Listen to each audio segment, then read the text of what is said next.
Natural hair colour కోసం చూస్తున్నారా? అయితే Anu's henna and black expert వాడండి. పొద్దుటిపూట టిఫిన్ ఇడ్లీ దోశ వాటిల్లోకి ఏదైనా నలుచుకునేందుకు చట్నీలో ఇవే చేస్తాం. ఒకవేళ లేకపోతే పొడి చేసి పెట్టుకుంటుంటాం కదా. మనం మామూలుగా కారపొడి చేస్తాం, పప్పుల పొడి చేస్తాం. శనగపప్పు ఎండు కొబ్బరితో చేసే సింపుల్ అండ్ స్పెషల్ పొడి చూపిస్తాను.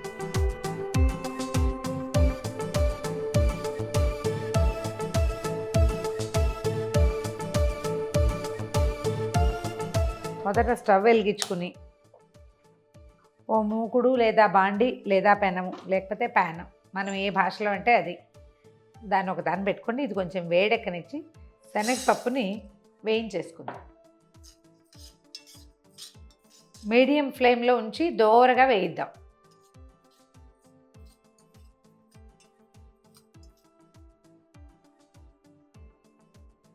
వేగిపోయింది శనగపప్పు, తీసేద్దాము.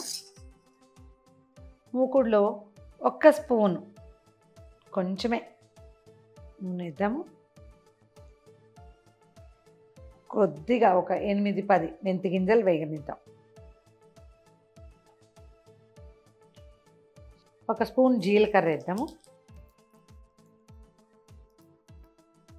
ఇందులోకి ఇంకా ధనియాలు అవి ఏమి అవసరం లేదు. జీలకర్ర వేగగానే ఎండుమిర్చి వేసేది. దీనికి అందాజుగా కొలత ఏంటంటే ఒక పెద్ద కప్పు శనగపప్పుకి ఒక కప్పు ఎండుమిర్చి వేసుకోవచ్చు.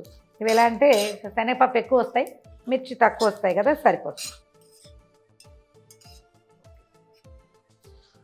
మిర్చి వేగంగానే నల్లబడనివ్వద్దు, కొంచెం ఎర్రగా ఉంచుకుంటే బాగుంటుంది.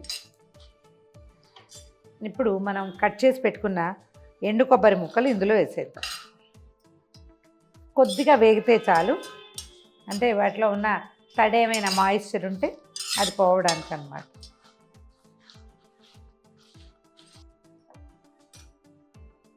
వేగిపోయినాయి, తీసేద్దాం వీటిని.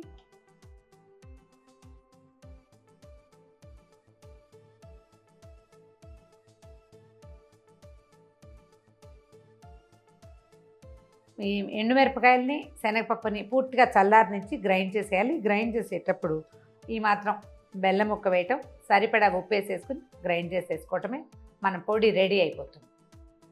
పప్పు పూర్తిగా చల్లారింది, మిక్సీ జార్లో వేసేద్దాం.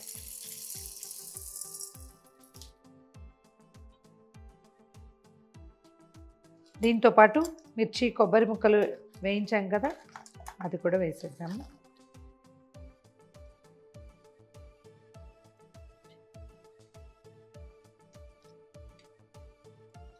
పదార్థానికి సరిపడా ఉప్పు మళ్ళీ చూసి వేసుకోవచ్చు. ఈ మాత్రం బెల్లం ముక్క గ్రైండ్ చేసేద్దాం. మిక్సీ చేసేసాం, చూద్దాం ఎలా ఉందో. మనం శనగపప్పు ఎంత వేపు తెచ్చాం అనే దాని మీదే దీని రంగు డిపెండ్ అయి ఉంటుంది. కొంచెం లేత వేపు తెస్తే కొంచెం ఎలోయిష్గా ఉంటుంది. వేపు ముదిరితే ఇలా కొంచెం మంచి ముదురు రంగులో వస్తుంది. ఒక ఎయిర్ టైట్ కంటైనర్లో పోసి పెట్టుకుంటే ఈజీగా 1 నెల రోజులు వాడుకోవచ్చు. డబ్బా గట్టిగా ఉంటే వాసన కూడా పాడవద్దు, చాలా బాగుంటుంది. ట్రై చేసి చూడండి. ఇడ్లీలు, దోశలు, పొంగలు, తర్వాత దిబ్బరొట్టెలు, ఉప్మాలో కూడా అద్దుకోవచ్చు. అన్నంలో కూడా ఎంత బాగుంటుందో. చక్కగా మంచి నెయ్యి వేసుకుని కనుక తింటే శనగపప్పుకి నెయ్యి బెస్ట్ కాంబినేషన్, చాలా మంచిది, బాగా అరుగుతుందంటారు. వేడివేడి అన్నంలో ఒక స్పూన్ పేరునెయ్యి వేసుకుని ఈ పొడి కలుపుకొని తిని చూడండి. పిల్లలకి రుచి చూపించండి, మళ్ళీ మళ్ళీ కావాలంటారు.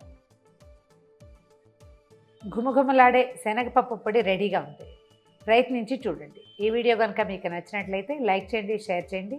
మరిన్ని ఇంట్రెస్టింగ్ వీడియోల కోసం సుమన్ టీవీ మామ్స్ కిచెన్ని సబ్స్క్రైబ్ చేసుకోండి.